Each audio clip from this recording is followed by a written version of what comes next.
Hello dear student. आप लोगों को मैं पिछले क्लास में पढ़ाया था, आपको प्री जीओसी का लेक्चर नंबर 1 पढ़ाया था मैंने। अब आज मैं आप लोग को प्री जीओसी का लेक्चर नंबर 2 पढ़ा रहा हूँ। इसमें पहले आपको ब्रीफ में मैं आपको जीओसी का लेक्चर जो फर्स्ट था उसमें मैंने बताया था आप लोगों को कि वैलेंसी बताया था हमने कि हमारा केमिकल बॉन्ड क्या होता है, वैलेंसी क्या होता है। और इसमें क्वेश्चन मैंने आपको ये बताया था कि कार्बन की 4 वैलेंसी होता है, नाइट्रोजन की 3 वैलेंसी है, ऑक्सीजन की 2 वैलेंसी होता है, हाइड्रोजन की 1 होता है और हेलोजन का भी कितना होता है, 1 होता है। तो इसमें इशू मैंने शो किया था कि नाइट्रोजन की वैलेंसी 3 है, तो ये अपने बीच में 3 बॉन्ड बनाकर अपनी ऑक्टेट को कंप्लीट कर लेता है, राइट। ऑक्सीजन की वैलेंसी 2 है, तो ये अपने 2 बॉन्ड को बना के अपनी ऑक्टेट को कंप्लीट कर लेता था, 8 इलेक्ट्रॉन हो गया। हाइड्रोजन की जो हमारा वैलेंसी है, ये अपना जो डबलेट है, जो अपना 2 इलेक्ट्रॉन की जो इसका बोल सकते हैं आपका ऑक्टेट को कंप्लीट कर लिया। जो हेलोजन होता है, जैसे फ्लोरीन लिया हमने, फ्लोरीन की वैलेंसी 1 होता है, तो इसने 1 इलेक्ट्रॉन की शेयरिंग करके अपना ऑक्टेट पूरा कर लिया। क्वेश्चन अब इसमें ये था आपके पास कि जो कार्बन है, इस कार्बन की वैलेंसी 4 है। तो क्वेश्चन एक सिंपल सा क्वेश्चन बनता था इसमें कि कार्बन हमारा अगर वैलेंसी इसका 4 है, तो इसमें दूसरे कार्बन की 4 इलेक्ट्रॉन से शेयरिंग करके और ये 4 बॉन्ड बनाना चाहिए, एक इनोसेंट क्वेश्चन के फॉर्म में देखा जाए तो। लेकिन ये आपका बॉन्ड नहीं बनता था।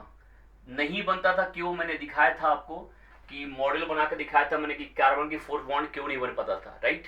और इसको मैंने आपको एक्सप्लेन करने के बोला था कि इसको मैं on the basis of bonding, जो हमारा 4 बॉन्ड क्यों नहीं बन रहा है, इसका मैं एटॉमिक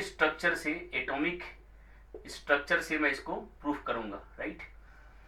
इसके पहले मैंने आपको बताया था कि जो हमारा वैलेंसी होता है, इन सारे वैलेंसी के बेसिस पर हमें आपके पास क्या मिलता है। वैलेंसी तो हमें बता दिया था।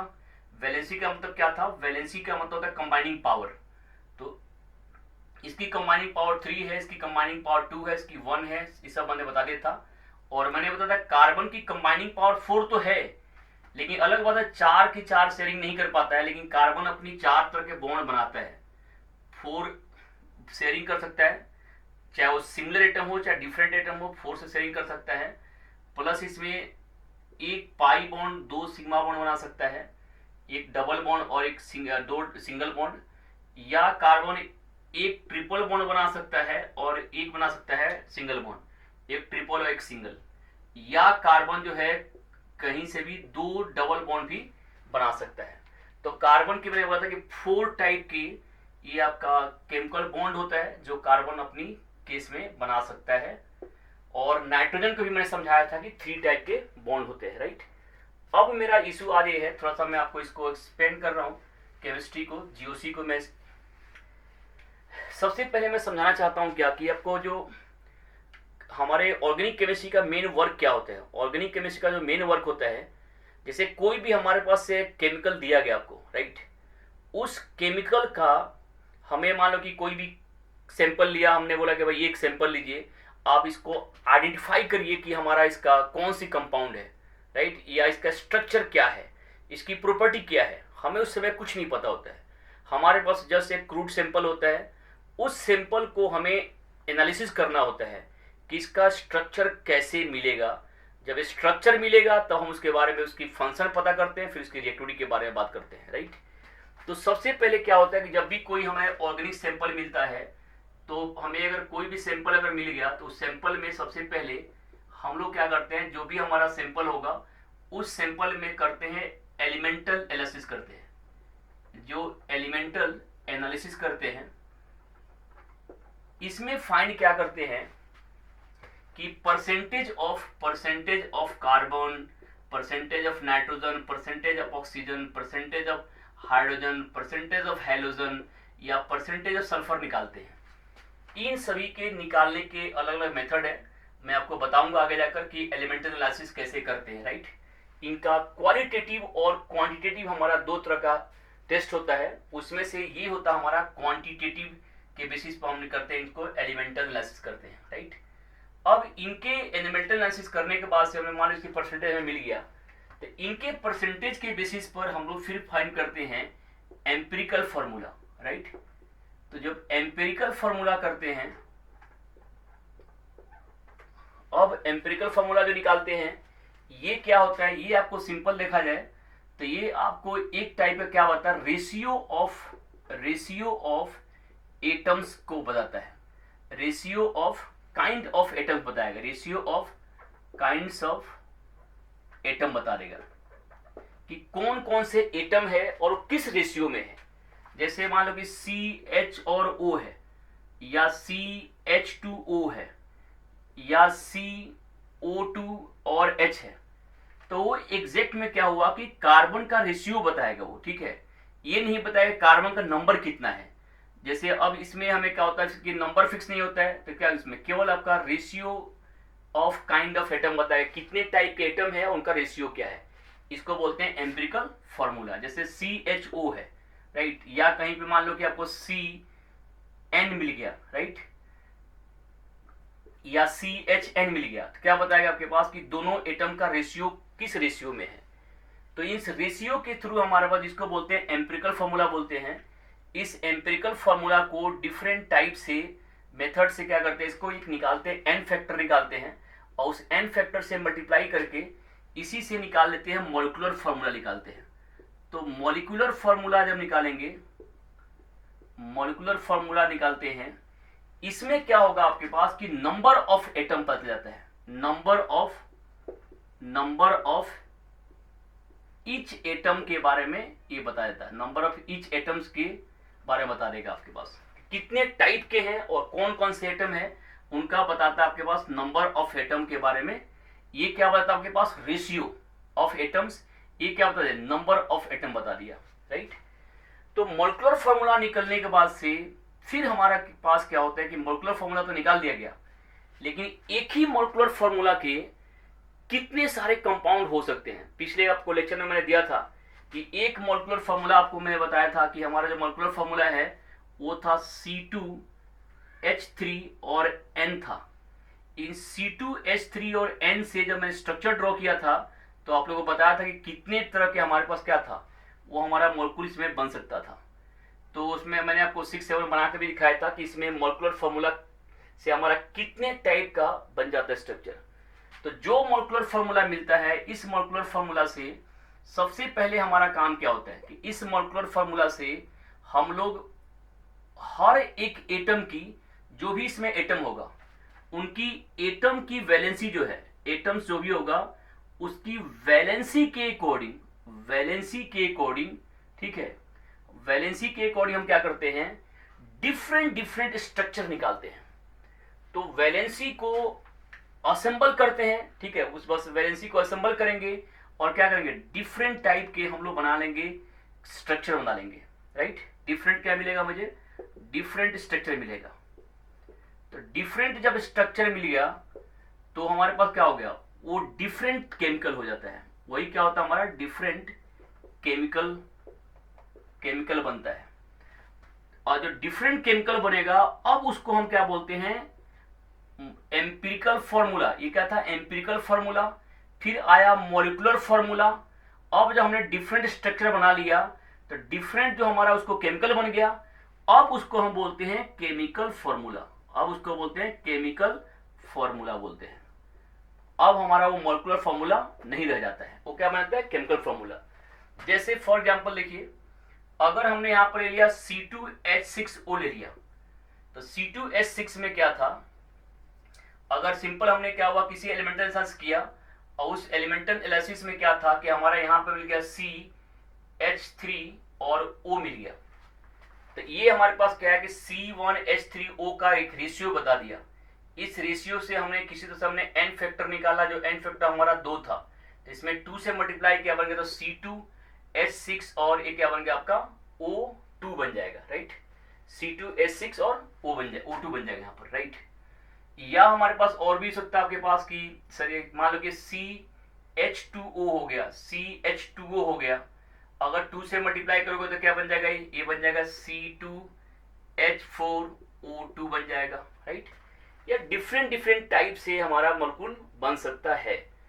तो अब सपोज करो कि हमारा कोई ऐसा हमने फॉर्मूला, कोई मॉलिक्यूलर फॉर्मूला लिया, जैसे हमारे पास है C2H6O, ये हमारे पास कोई है, कोई हमने मॉलिक्यूलर फॉर्मूला फाइंड कर लिया है। अब इसमें कार्बन की जो वैलेंसी 4 है, इन कार्बन की 4 वैलेंसी के अकॉर्डिंग हमने अभी क्या हुआ, इसका स्ट्रक्चर हमने बनाया, O की वैलेंसी सेटिस्फाइड कर दिया, H की भी वैलेंसी था सेटिस्फाइड कर दिया, इसमें क्या है O की भी वैलेंसी क्या है, इसमें सेटिस्फाइड कर दिया गया है। अब दूसरा स्ट्रक्चर क्या होगा, इसी के हमें जो क्या किया गया कि जो यहाँ पर H था CAH, यहाँ पर H भी था, यहाँ पर हमने O बीच में ले लिया और ये बन गया आपका ऐसे। तो ये बन गया आपका, इस क्या हुआ, इस मॉलिक्यूलर फॉर्मूला से ये आपको 2 स्ट्रक्चर बन गया।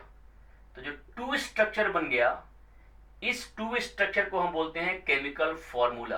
This is called chemical formula.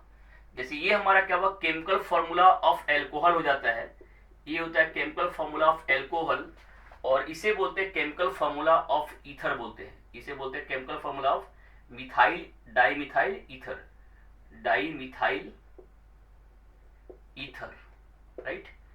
तो इसके मीनिंग क्या हुआ कि हमें डिफरेंट स्ट्रक्चर बनाने से, अगर हमें डिफरेंट स्ट्रक्चर कैसे बनाएगा, उसके जो वैलेंसी होगा उस सारे वैलेंसी को हमें क्या करेंगे, उस वैलेंसी को अरेंज करके डिफरेंट स्ट्रक्चर बनाया जाएगा, और जब डिफरेंट स्ट्रक्चर मिल जाएगा तो फिर हम एक केमिकल फॉर्मूला फाइंड करते हैं।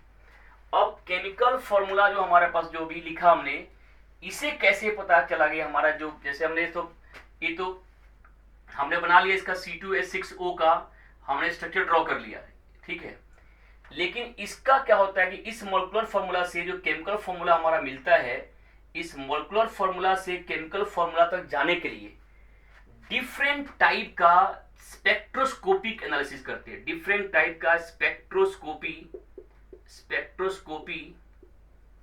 एक होता है, एनालिटिकल टेक्निक होता है, एनालिटिकल टेक्निक होता है, जिस टेक्निक के थ्रू क्या करते हैं, मॉलिक्यूलर फॉर्मूला से हमें डिफरेंट टाइप का केमिकल फॉर्मूला मिल जाता है, और उस केमिकल फॉर्मूला में भी फाइंड कर लेते हैं कि उसमें हमारा फंक्शनल ग्रुप क्या है, फंक्शनल ग्रुप क्या है, और उसके हमारा फ्रेमवर्क क्या है, और फंक्शनल ग्रुप क्या है। क्योंकि केमिकल फॉर्मूला में 2 पार्ट होते हैं, केमिकल फॉर्मूला के 2 पार्ट्स होते हैं, फ्रेमवर्क एंड फंक्शनल ग्रुप। तो जो केमिकल फॉर्मूला होगा, अब यहां से लिखोगे आप लोग, जो केमिकल फॉर्मूला होगा, इस केमिकल फॉर्मूला में 2 पार्ट होते हैं, एक तो होता है हमारा फ्रेमवर्क और एक होता हमारा functional group, functional group. Functional group जो होता है हमारा, ये रिएक्टिविटी को डिसाइड करता है, ये रिएक्टिविटी को डिसाइड करेगा, और जो फ्रेमवर्क होता है वो हमारा स्ट्रक्चर ऑफ सबस्ट्रेट बताता है, स्ट्रक्चर ऑफ सबस्ट्रेट बताता है, सबस्ट्रेट बताएगा। और जो फंक्शनल ग्रुप है वो क्या बताता हमारा, रिएक्टिविटी बताएगा। जैसे मान लो कि हमने कोई मॉलिक्यूल लिखा CH3 CH2 CH2 CHO लिखा, तो this is functional group and this is the substrate. तो फंक्शनल ग्रुप हो गया, और ये क्या हो गया, ये हमारा हो गया सबस्ट्रेट, ये क्या हो गया, फंक्शनल ग्रुप हो गया। ये क्या होता है, पूरे के पूरे क्या है, केमिकल फॉर्मूला ऑफ ब्यूटाइलडिहाइड है। तो फाइनली हमारा केमिकल फॉर्मूला, लेकिन ये सब कैसे कंफर्म किया जाएगा, इनको कंफर्म करने के लिए डिफरेंट टाइप का स्पेक्ट्रोस्कोपी एनालिसिस किया जाता है। अब स्पेक्ट्रोस्कोपिक एनालिसिस में अगर देखोगे तो बहुत सारा, जैसे one HLMR spectroscopy, UV visible, single crystal x ray diffraction आएगा। तो इनमें डिफरेंट टाइप का स्पेक्ट्रोस्कोपी एनालिसिस है, माइक्रोवेव, इंफ्रारेड स्पेक्ट्रोस्कोपी। इनमें से सबसे अगर बेस्ट देखा जाए तो किसी भी स्ट्रक्चर इलुसिडेशन के लिए सिंगल क्रिस्टल एक्सरे जो डिफ्रेक्शन होता है वो सबसे बेस्ट माना जाता है। Single crystal x ray diffraction, x ray diffraction जो होगा, राइट, ये एक्सरे डिफ्रेक्शन जो होगा ये सबसे ऊपर हमारा माना जाता है इसको। और इसके ये किसके लिए लिंक लिया जाएगा, ये हमारा सॉलिड सैंपल होगा, सॉलिड सैंपल, और वो भी क्या हुआ, सिंगल क्रिस्टल होगा। सिंगल जब क्रिस्टल होता है तब हम करते हैं उसको एक्सरे डिफ्रेक्शन करते हैं। अब मान लो कि हमारे पास गैसियस सैंपल है, गैसियस सैंपल है, तो गैसियस सैंपल के लिए क्या करते हैं कि फिर वहां पर इलेक्ट्रॉन या न्यूट्रॉन डिफ्रेक्शन टर्म यूज किया जाता है, और उसके बाद हम क्या करते हैं गैसियस सैंपल के बारे में फाइंड करना हो तो उसके लिए न्यूट्रॉन या इलेक्ट्रॉन डिफ्रैक्शन से फाइंड करते हैं। और एक्सरे डिफ्रैक्शन किसके लिए करते हैं? सिंगल क्रिस्टल, ये हमारा सॉलिड सैंपल के लिए यूज करते हैं। ये सबसे अच्छा बताता है, स्ट्रक्चर बताता है। जैसे मान लो कि मैं कोई सिंपल सा अगर स्ट्रक्चर लेता हूं, तो अगर मैं एक स्ट्रक्चर लेता हूं आपको जिसका डेटा हमारे पास है,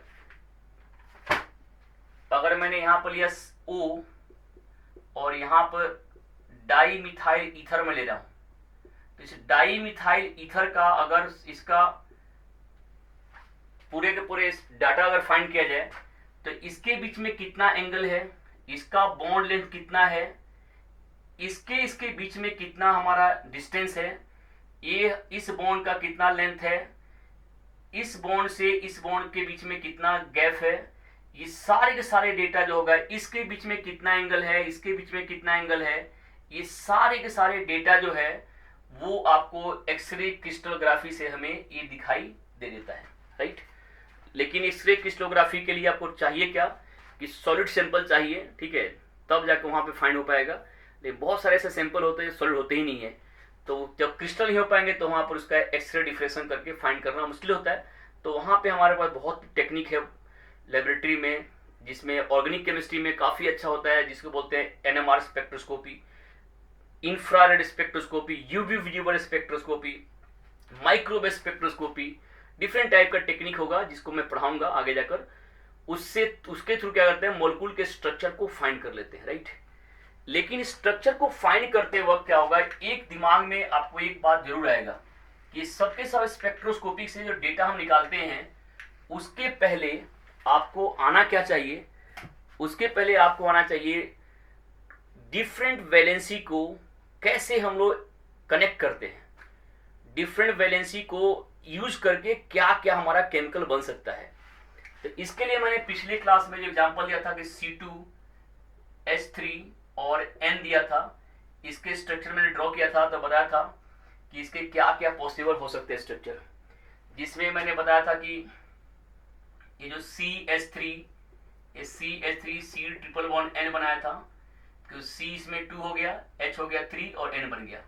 इसके और भी स्ट्रक्चर मैंने ड्रॉ किया था कि CH2 double bond C double bond N H बनाया था, राइट। और भी मैंने बहुत सारे इसमें स्ट्रक्चर ड्रॉ करके दिया था आप लोगों को, और मैं पिछले लेक्चर में बता चुका उससे क्या क्या स्ट्रक्चर बन सकता है, राइट। इसी तरह से अगर मैं आपको देता हूं दूसरे स्ट्रक्चर की भी मैं बात करूंगा, जैसे हमारा अगर मैं बोलूंगा सिंपल कि आप बनाओ, जैसे कि C दे दिया 1, N दे दिया मैंने 1 और O को दे दिया मैंने 2 और H को मैंने 3 दे दिया, तो CnO2H3 है, राइट। या सिंपल है, मैं इसको मैं ऐसे लिख दूं कि CH3NO2 लिख दूं। इसके कितने प्रोबेबल स्ट्रक्चर है, इसके आपको इसमें वैलेंसी क्या है, कार्बन की वैलेंसी कितना है, कार्बन की वैलेंसी 4 है, नाइट्रोजन की वैलेंसी 3 है, ऑक्सीजन की वैलेंसी कितना है 2 है, और हाइड्रोजन की कितना है 1 है। तो आपको अभी ये नहीं सोचना है कि हमारा कौन सा स्ट्रक्चर पॉसिबल होगा कि कौन सा स्ट्रक्चर पॉसिबल नहीं होगा। आपको सबसे पहले स्ट्रक्चर को, इसकी कनेक्टिविटी को सीखनी है कि हमारा कार्बन और नाइट्रोजन और ऑक्सीजन इन सब की कनेक्टिविटी चेंज करने से कितने डिफरेंट टाइप के कनेक्टिविटी पॉसिबल हो सकता है। आप बिलीव करो, इसके अगर इनके जितने भी स्ट्रक्चर होगा, अगर आपने इसके स्ट्रक्चर को 10 ड्रॉ कर दिया, अभी आप नोट कर लो, अगर आपने 10 ड्रॉ कर दिया इसके स्ट्रक्चर अगर आपने, तो समझो कि आपको केमिकल बॉन्डिंग का भी जो पूरे के पूरे चैप्टर्स होता है केमिकल बॉन्डिंग, वो भी आपको ढंग से आ जाएगा। इसमें मैंने क्या बोला कि अभी मैंने N की वैलेंसी 3 लिया, मैंने N की वैलेंसी जो है 4 वैलेंसी नहीं लिया है। N की 4 वैलेंसी लिया जाएगा तो इसका और स्ट्रक्चर बढ़ जाएगा। जैसे अगर N की 4 वैलेंसी का मतलब क्या है, जैसे CH3 और यहाँ पर NO2 लिखते हैं, तो NO2 में क्या होता है, इसकी वैलेंसी N की कितना 4 मानते हैं, तो मैं अभी N की वैलेंसी 4 की बात नहीं कर रहा हूं, मैं अभी N की वैलेंसी 3 से ही बात करता हूं कि इसके क्या क्या स्ट्रक्चर पॉसिबल हो सकते हैं। तो मैंने बोला कि इसके आप 5 ड्रॉ करो, 10 ड्रॉ करो, 15 ड्रॉ करो, ये आपके ऊपर है कि आप इससे कितना डिफरेंट टाइप के स्ट्रक्चर ड्रॉ करते हो। आप अभी ये मत सोचो कि कौन सा हमारा स्ट्रक्चर होगा, पॉसिबल है कि नहीं है, वो तो बहुत बात की बातें हैं कि कौन कौन सा हमारा स्ट्रक्चर एग्जिस्ट करता है कि नहीं करता है। अगर आप बिगिनर्स हो, आपको जस्ट आप स्टार्ट करो केमिस्ट्री, तो आपके लिए ये डिसाइड करना नहीं है कि हमारा ये मॉलिक्यूल एग्जिस्ट करेगा कि ये मॉलिक्यूल एग्जिस्ट नहीं करेगा। ये तुम्हें कैसे पता है भाई? तुम्हें कैसे पता चलेगा कि कौन सा मॉलिक्यूल एग्जिस्ट करेगा नहीं करेगा? इन सभी को जानने के लिए आपको केमिस्ट्री में बहुत कुछ पढ़ना है, तब आप बता पाओगे कि हमारा ये स्ट्रक्चर जो हमने बनाया ऐसे पॉसिबल नहीं है या ये पॉसिबल है, ये हमारा मोर स्टेबल है, ये लेस स्टेबल है। लेकिन अभी आपको इसके बारे में कुछ भी नहीं सोचना है, आपको डिफरेंट कनेक्टिविटी के बारे में बात करनी है, राइट। दूसरे स्ट्रक्चर आपको मैं देता हूं, एक तो मैंने आपको ये दिया, इसमें एन की 4 वैलेंसी को काउंट नहीं करना है, मतलब आपका इसको ये है, इस स्ट्रक्चर की बात मैं नहीं कर रहा हूं। मैंने बिना इसमें C की 4, N की 3, O की 2 और H की 1 की वैलेंसी की बात कर रहा हूं। मैं N की यहाँ पर जो एक्सेस वैलेंसी 4 है उसकी बात नहीं कर रहा हूं। तब आपको यहाँ पर 5, 10, 15 स्ट्रक्चर को ड्रॉ करना है। अगर आप जानते हो, इफ यू नो, तो आप अगर इसके 15 स्ट्रक्चर ड्रॉ कर लेते हो तो आप अपने लिए क्लैपिंग जरूर करना, राइट। और अगर नहीं जानते हो तो किसी चीज को नहीं जानना कोई गुनाह नहीं है, राइट। कि कोई चीज तुम्हें नहीं पता है तो तुमको टेंशन ले लो, किसी चीज को नहीं सीखना गुनाह है, राइट। तो जिसको आता है वो क्लैप फॉर सेल्फ, और जिसको नहीं आता है अवेक फॉर फ्यूचर, राइट। वो अपने फ्यूचर के लिए जग जाओ और कोशिश करो। कोशिश करते रहोगे तो तुम्हें केमिस्ट्री आएगा। पहले स्ट्रक्चर बनाकर तो देखो। अगर तुमने BSc first year, second year, class 12 में पढ़े हो, अगर ऑनेस्टली अगर तुमके इनके 3 वैलेंसी दे दिया गया और इसके अगर तुम 10-15 स्ट्रक्चर ड्रॉ नहीं कर पाते हो तो समझो कि केमिस्ट्री में आपने केमिकल बॉन्डिंग में कुछ भी नहीं किया है, राइट। तो उसको आपको एक अपने आप में ट्रायल ऑफ केमिकल बॉन्डिंग में हो जाएगा, तुमको कैसे कैसे बॉन्ड को जोड़ने आता है कि नहीं। फिलहाल मैं इसको बताऊंगा बाद में, अभी मैं इसके आगे की बात करता हूं। मैं अभी हमारा स्ट्रक्चर चल रहा था आपके पास कि कोई भी हमारा जो स्ट्रक्चर होगा उन स्ट्रक्चर के, ये तो मैंने किसी भी मॉलिक्यूलर फार्मूला से डिफरेंट, जैसे हमने एग्जांपल आपको दिया CH3NO2 का, हमने बोला कि इसके डिफरेंट स्ट्रक्चर बनाओ। जैसे मैं बोलूंगा C5H11X का बनाओ डिफरेंट स्ट्रक्चर। मैं सिंपल अगर तुम्हें बोलूंगा C5H10X2 का क्या क्या स्ट्रक्चर बना सकते हो। अगर तुमने जो है अगर C5H10X2 का अगर आपने 25 डिफरेंट स्ट्रक्चर बना दिया तो आप इन सारे स्ट्रक्चर को मेरे को इस नंबर पे व्हाट्सएप कर सकते हो। ये मेरा नंबर है। आप इसके अगर ऑनेस्टली आपने बिना गूगल किए अगर आपने C5H10X2 का 25 मिनिमम अगर आपने क्या किया, अगर स्ट्रक्चर ड्रॉ कर पाते हो तो आप जरूर मेरे को आप इसका व्हाट्सएप करना मेरे को, और मुझे बेहद खुशी होगी और आपको मैं फर्दर गाइड करने के लिए मैं तैयार रहूंगा हमेशा के लिए। तो आप बनाना, राइट। CH3NO2 का भी स्ट्रक्चर ड्रॉ करो, इसका भी ड्रॉ करो। जैसे C4H6 का स्ट्रक्चर ड्रॉ करते हैं तो 9 स्ट्रक्चर आता है, पिछले क्लास में बताया था। अब कोई बोलता है नहीं C5, राइट। C5 मुझे 8 का ड्रॉ करना है, C5H8 का ड्रॉ करना है। तो अब इसके कितना स्ट्रक्चर पॉसिबल हो सकता है वो भी आपको ड्रॉ करना है, बाद में मैं आपको बताऊंगा। आप सुनते रहोगे, सारी चीज बताऊंगा कैसे कैसे इसका स्ट्रक्चर को ड्रॉ किया जाता है, राइट। अभी आप सुनो ध्यान से। अभी मेरा इशू क्या है कि मॉलिक्यूलर फार्मूला से जो डिफरेंट टाइप के स्ट्रक्चर बनाते हैं, अब केमिस्ट्री में क्या होगा कि जो डिफरेंट टाइप का स्ट्रक्चर बनाओगे, जैसे मान लो कि हमने यहां पर लिखा CH3 CH2 CH2 CH2OH लिख दिया। तो अब क्या है कि ये हमारे केमिस्ट्री में क्या होता है कि एक और इश्यू शुरू हो जाता है कि सारे स्ट्रक्चर को लिखा कैसे जाएगा। मींस यहां पे बात ये आएगा आपके पास रिप्रेजेंटेशन ऑफ मॉलिक्यूल के बारे में, क्योंकि ये जो हमारा मॉलिक्यूल होगा इनको रिप्रेजेंट करने का मतलब इनके जो हमारा जो व्यू होगा ये इसके हाइब्रिडेशन ज्योमेट्री शेप के बेसिस पर मॉलिक्यूल के हम क्या करते हैं 3D में हम इसको लिखना चाहते हैं।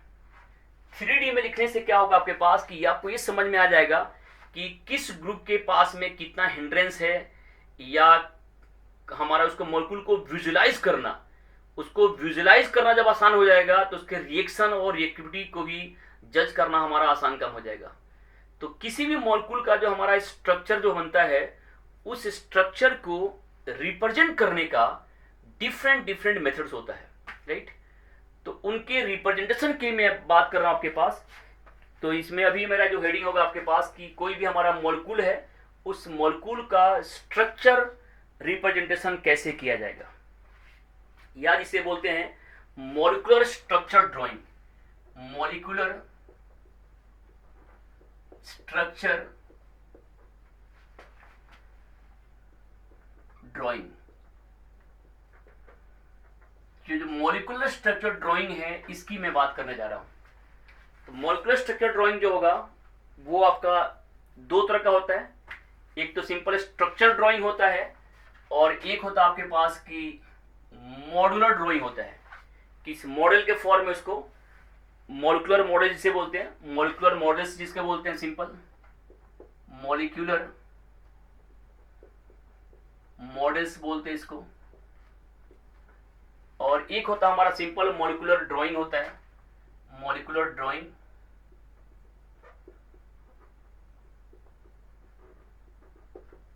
राइट। जो मॉलिक्यूलर मॉडल आएगा इसमें आपको ये 3 टाइप के शो किया जाता है। सबसे पहले जो इसको शो करेंगे वो ball and stick model, ball and stick model बोलते हैं इसको, जिसमें जो बॉल होगा हमारा वो एटम के रिप्रेजेंट करेगा, और जो स्टिक होगा वो हमारा बॉन्ड को। जैसे अगर मैं लेता हूं यहाँ पे वाटर मॉलिक्यूल लेता हूं तो ये हो गया O, और ये हो गया आपका H का यहाँ पर लिखा जाएगा, ये H हो गया, ये हो गया आपका O और H हो गया, राइट। तो इनके जो हमारा H होगा और जो O होगा, तो ये हो गया हमारा बॉल के फॉर्म में रिप्रेजेंट किया जाएगा, this is the ball and this is the stick, right. तो ये बॉल एंड स्टिक मॉडल के फॉर्म में भी इसको रिप्रेजेंट करते हैं। दूसरा होता है हमारा स्पेस फिलिंग मॉडल होता है। दूसरा क्या होता है, स्पेस फिलिंग मॉडल होता है, जिसमें बॉन्ड गायब हो जाता है। कोई भी हमारा जो एटम है, उस एटम से दूसरा एटम हमारा कितने स्पेस के साथ में उसके साथ में ओवरलैप किया हुआ है, तो स्पेस फिलिंग मॉडल भी करते हैं आपको, ये भी आपको रिप्रेजेंट किया जाएगा। फिर होता है आपके पास से फ्रेमवर्क मॉडल होता है। फिर होता है फ्रेमवर्क मॉडल होता है, फ्रेमवर्क मॉडल होता है। फ्रेमवर्क मॉडल आप क्लास 11th की अगर आप एनसीईआरटी पढ़ोगे तो आपको ये तीनों मॉडल आपको बारे में बताया जाएगा, राइट। बट इसका यूज जो है वो बहुत ही कम किया जाता है। ये बेसिकली सबके सब कंप्यूटेशनल लेवल पे किया जाता है। कंप्यूटेशनल केमिस्ट्री जब होगा तब इसको हम लोग रिएक्शन करते वक्त ना, तो ball stick model, space filling model और फ्रेमवर्क मॉडल को कम यूज किया जाता है। तो इसको मैं अभी आपको बस मॉलिक्यूलर मॉडल जो है ये समझने के लिए काफ़ी आसान होता है, इससे आप मॉलिक्यूल को विजुलाइज कर जाओगे। जैसे अगर मैं इसके बारे में बात करूं तो ये जो हमारा सिंपल और कोई स्ट्रक्चर मैं अगर देता हूं तो ये जो होगा, अगर सिंपल अगर हमारा स्ट्रक्चर हो गया आपके पास, तो ये जो होगा आपके पास क्या है, बॉल का फॉर्म है। ये बॉल हो गया, स्टिक हो गया, ये क्या हो गया, बॉल हो गया। तो ये आपके पास जो H को रिप्रेजेंट करेगा, ये आपके पास कार्बन को, ये जो स्टिक है ये आपके पास रिप्रेजेंट करता है आपके पास बॉन्ड को। तो इसको बोलते हैं, अगर ऐसे अगर समझना थोड़ा सा आसान हो जाता है, अगर बच्चा इसको अगर देख लेगा, विजुलाइज कर लेगा, तो उसके लिए क्या होता है, काफ़ी कंफर्टेबल हो जाता है, स्ट्रक्चर को, मॉलिक्यूल को जज कर लेता है, राइट। तो ये होता है हमारा बॉल स्टिक मॉडल। जो डबल बॉन्ड होता है उसको स्प्रिंग के फॉर्म में दिखाते हैं, राइट। तो ये भी डबल बॉन्ड भी समझ में आ जाता है कि इसमें डबल बॉन्ड क्या है, ट्रिपल बॉन्ड क्या है। तो एक होता है बॉल स्टिक मॉडल होता है। दूसरा क्या होता है आपके पास कि फ्रेमवर्क मॉडल हो जाएगा। फ्रेमवर्क मॉडल में क्या होगा कि ये सारे गायब हो जाएगा, केवल उसके पास क्या होगा कि बॉन्ड का ही फ्रेमवर्क उसको लगा दिया जाता है। तो this is called framework model. इसमें क्या होगा कि जो आपका जो मेन जो हमारा एलिमेंट होगा, उस मेन एलिमेंट का होगा जो साइड में जैसे हाइड्रोजन है, ये सब गायब हो जाते हैं और इनको बोलते हैं फ्रेमवर्क मॉडल बोलते हैं, राइट। इसको क्या बोलते हैं, फ्रेमवर्क मॉडल बोलते हैं। तो बॉल एंड स्टिक मॉडल अलग होता है, ball and stick model different था, ये था हमारा फ्रेमवर्क मॉडल था। और स्पेस फिलिंग मॉडल में क्या होगा कि वो स्पेस फिलिंग मॉडल को यहाँ पे दिखा नहीं सकते हैं कि वो, जैसे अगर मैं यहाँ से इसको हटा दूं तो दूसरे बॉन्ड अगर इसको मैं ऐड करता हूँ तो कितना इसकी जगह को ले रहा है, ये इसके स्पेस फिलिंग मॉडल होता है, राइट। इसे एटम को एटम से ओवरलैप करा कर दिखाते हैं। ये यहाँ दिखाना पॉसिबल नहीं, जिससे कंपोजिशनल पॉसिबल हो सकता है। अब आता हमारे पास क्या कि जो हमारा मॉलिक्यूलर ड्राइंग है ये काफ़ी इंटरेस्टिंग है, इसी को ऑर्गेनिक केमिस्ट्री में लिखा जाता है। तो मॉलिक्यूलर जो ड्राइंग है, स्ट्रक्चर रिप्रेजेंटेशन जो है, ये काफ़ी इंपॉर्टेंट है।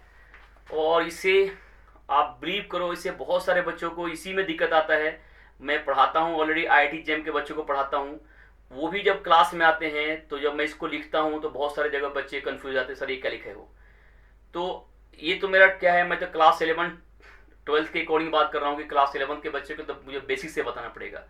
तो आपको इसको समझना है सबसे पहले कि जो हमारा मॉलिक्यूलर ड्राइंग होता है, उस मॉलिक्यूलर ड्राइंग को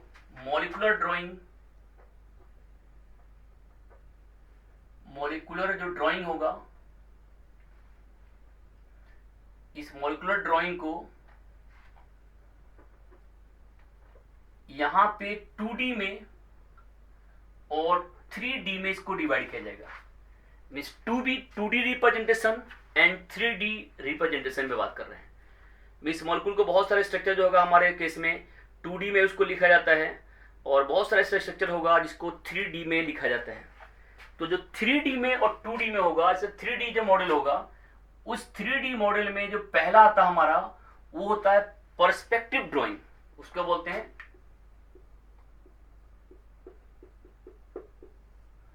पर्सपेक्टिव ड्राइंग, या इसी पर्सपेक्टिव ड्राइंग का एक और भी नेम है जिसे बोलते हैं आपका hashed and wedge line. Hashed and wedge line, hashed and wedge line. तो पर्सपेक्टिव ड्राइंग या हैश एंड वेज ड्राइंग। दूसरा जो इसके अंदर जब आगे पढ़ेंगे तो इसके लिए फिर हो जाता है आपके पास कि ये जो हमारा होता है सॉहर्स ड्राइंग बोलते हैं, सॉहर्स ड्राइंग।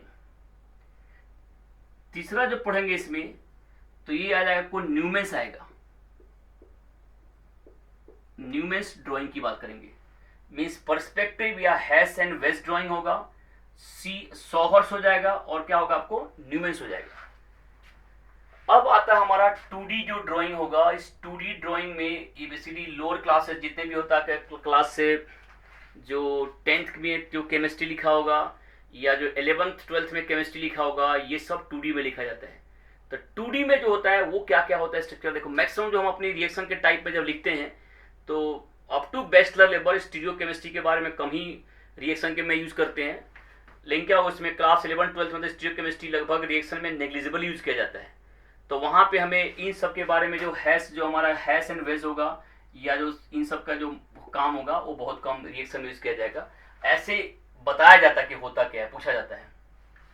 पर जो 2D मॉडल होगा, उस 2D मॉडल में सबसे पहले आता है आपके पास केकुले का मॉडल होता है, केक्यूल मॉडल आता है,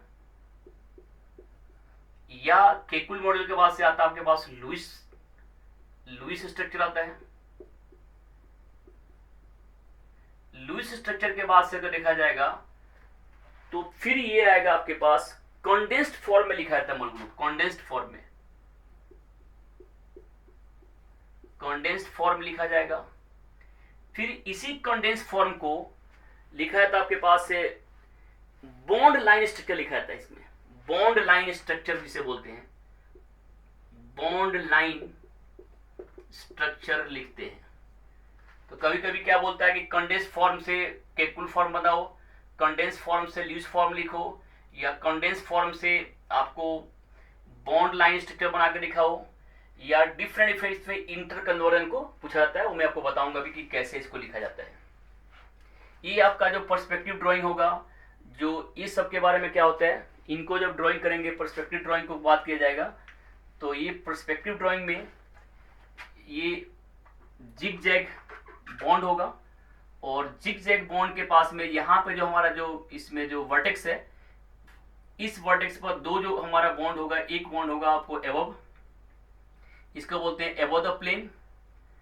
ये एबव द प्लेन मतलब ऊपर साइड में हो रहा है, जैसे मान लो यहाँ पर H है, और एक होगा यहाँ पे जिसे ये आपका हैश लाइन जो लिखा गया है इसका मतलब होगा बिलो द प्लेन, मीन्स अगर ये प्लेन है तो प्लेन से क्या होगा पीछे, अगर ये प्लेन है तो प्लेन से को मतलब वेस्ट, और इसको बोलते हैं हैश लाइन बोलते हैं। ये आपका फिर जैसे यहाँ भी हो गया तो अब यहाँ भी क्या होगा, यहाँ भी आपके पास 2 एटम होगा, राइट।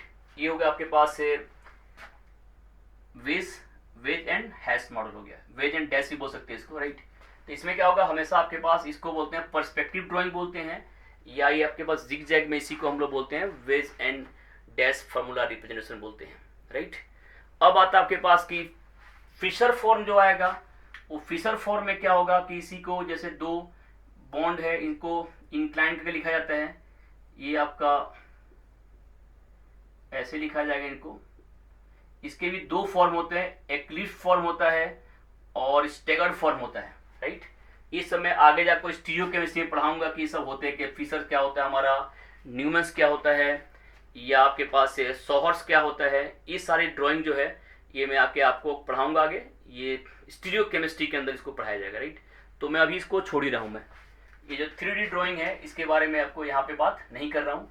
अभी मेरा जो मेन इशू होगा Kekule model, Lewis structure, condensed form या बॉन्ड लाइन स्ट्रक्चर जो है ये क्या होते हैं, इनके इंटर कन्वर्जन जो है ये अभी सिखाने जा रहा हूँ मैं, क्योंकि ये क्लास से 11th में अगर जो बच्चा पढ़ रहा होगा उसके लिए काफ़ी इंपॉर्टेंट होगा। फर्स्ट चैप्टर में उसको ऑर्गेनिक केमिस्ट्री के फर्स्ट चैप्टर में मिलता है आपको, जिसके थ्रू हम लोग क्या करते हैं, ड्रॉ करते हैं।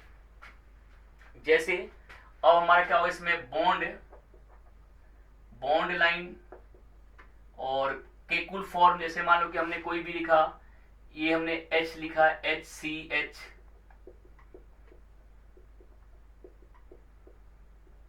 राइट, ये हमने O लिख दिया, मान लो हमने यहाँ पे OH लिख दिया, राइट। तो ये जो होता है इसको बोलते हैं केकुल फॉर्म बोलते हैं, राइट।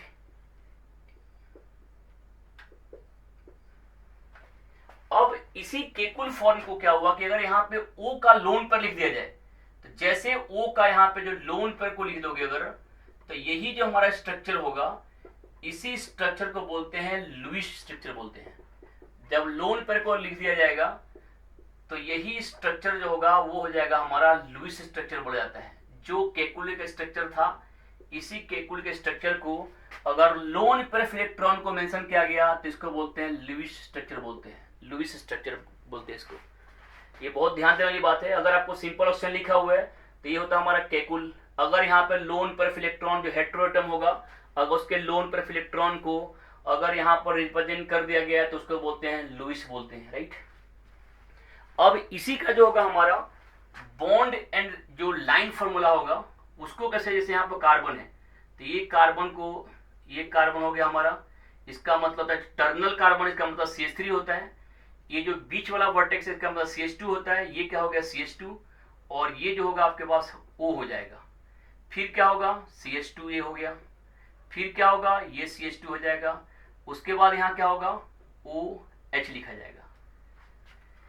फंक्शनल ग्रुप के H को लिखा जाएगा, जैसे OH है तो लिखा जाएगा, NH2 है तो लिखा जाएगा।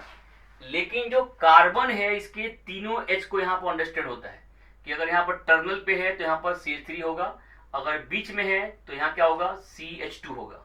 अब अगर मान लो कि यहाँ पे एक CH3 और ऐसे बॉन्ड लिख दिया गया है तो यहाँ पे बाय डिफॉल्ट यहाँ पे H होगा, लिखो मेंशन नहीं किया जाएगा। यहाँ भी अगर ऐसे लिख दिया गया है तो ये क्या हो गया आपका, अब ये CH हो गया, ये CH3 हो गया। तो इसको बोलते हैं बॉन्ड लाइन स्ट्रक्चर बोलते हैं, राइट। इसको बोलते हैं बॉन्ड लाइन स्ट्रक्चर, इसे बोलेंगे बॉन्ड लाइन स्ट्रक्चर बोलेंगे। अब इसी का क्या होता है हमारा कंडेंस्ड फॉर्म लिखना होगा, कंडेंस्ड फॉर्म, क्योंकि बेसिकली मॉलिक्यूलर जो हम लिखते हैं तो वो क्या लिखा जाता है, जैसे यहाँ पर CH3 CH2 CH2 CH3 CH2 CH2 O CH2 CH2 OH, इसे बोलेंगे कंडेंस्ड फॉर्म बोला जाएगा। इसे क्या बोला जाएगा, कंडेंस्ड फॉर्म बोला जाएगा। जब CH2 का नंबर 3 हो जाता है, 3 हो जाएगा 4 हो जाएगा तो उसको होल ट्वाइस में भी हो जाएगा, बताऊंगा अभी कैसे। अभी हमने क्या किया कि हमारा जो स्ट्रक्चर था उसको केकुल स्ट्रक्चर, ये लुईस स्ट्रक्चर, और ये हो गया बॉन्ड लाइन स्ट्रक्चर, और ये हो गया कंडेंस फॉर्म स्ट्रक्चर हो गया, राइट। तो इनको अभी हमें कंडेंस फॉर्म को रिप्रेजेंट करना है और हमें इसको देखना है कि कैसे कैसे इसको बनाते हैं। इंटर कन्वर्जन के लिए बहुत अच्छे क्वेश्चन बनता है और यही जब हमारे पेपरों में लिखे होते हैं तो हम उसको कभी कभी समझ नहीं पाते हैं और वहाँ पे मिस्टेक करके चले जाते हैं, राइट। तो अब हमारा इसमें जो होगा, अभी आप लोगों को मैंने इसमें होमवर्क दिया है। होमवर्क क्या दिया है मैंने कि ये सारे मैं ड्राइंग को अब नेक्स्ट क्लास लेक्चर में बताऊंगा कि इन सारे ड्राइंग के बीच में इंटर कन्वर्जन कैसे होता है और इनको क्वेश्चन कैसे आते हैं। बहुत अच्छे क्वेश्चन होते हैं इसके ऊपर। इसके बाद मैंने आपको क्या बताया कि इनके स्ट्रक्चर ड्रॉ करने को बोला मैंने कि CH3 और NO2 का स्ट्रक्चर ड्रॉ करना है आपको। डिफरेंट टाइप का इनके वैलेंसी के बेसिस पर इसका स्ट्रक्चर ड्रॉ करना है। फिर मैंने आपको दिया C5H11X का, फिर मैंने आपको दिया C5H10X2 का। ये सारे मैंने स्ट्रक्चर दिया। एक मैंने दिया आपको C5H8 का स्ट्रक्चर आपको ड्रॉ करना है। इनके सारे कनेक्टिविटी के बेसिस पर आपको स्ट्रक्चर ड्रॉ करना है। नेक्स्ट क्लास में आपको मैं बताऊंगा डबल बॉन्ड इक्विवेलेंट निकालना, डबल बॉन्ड इक्विवेलेंट या अनसैचुरेशन नंबर, अनसैचुरेशन नंबर में बताऊंगा और कैसे हमें किसी मॉलिक्यूलर फार्मूला से कितने स्ट्रक्चर ड्रॉ कर लेंगे, उन सभी का मैं आपको बेसिक जो ट्रिक होगा वो मैं आपको बताऊंगा कि कैसे किसी का स्ट्रक्चर हमें कोई फार्मूला दे रखा है तो उसके कैसे फटाफट कितने जल्दी स्ट्रक्चर ड्रॉ कर सकते हो। और उन अगर स्ट्रक्चर ड्रॉ करने आपको आता है तो आगे इसका बेनिफिट क्या होगा कि जब आप स्पेक्ट्रोस्कोपी पढ़ोगे या रिएक्शन पढ़ोगे तो आपको इसके बारे में प्रेडिक्ट करना, प्रोडक्ट को प्रेडिक्ट करना बहुत आसान हो जाता है। तो ये जस्ट आपका टूल्स है। अभी आपका ये प्री जीओसी का बेसिक लेक्चर है, ये आपको लगभग 10 लेक्चर होगा। तो आप पैसेंस बनाए रखिए और हो सकता है जब जानते हैं तो कोई बात नहीं, उसको आप आगे बढ़िए, वेट करिए, आपको कुछ ना कुछ नया जरूर चीज़ मिलेगा। नहीं जानते हैं तो उसको जानिए। नहीं जानना कोई गुनाह नहीं, मैं पहले बोल चुका हूँ।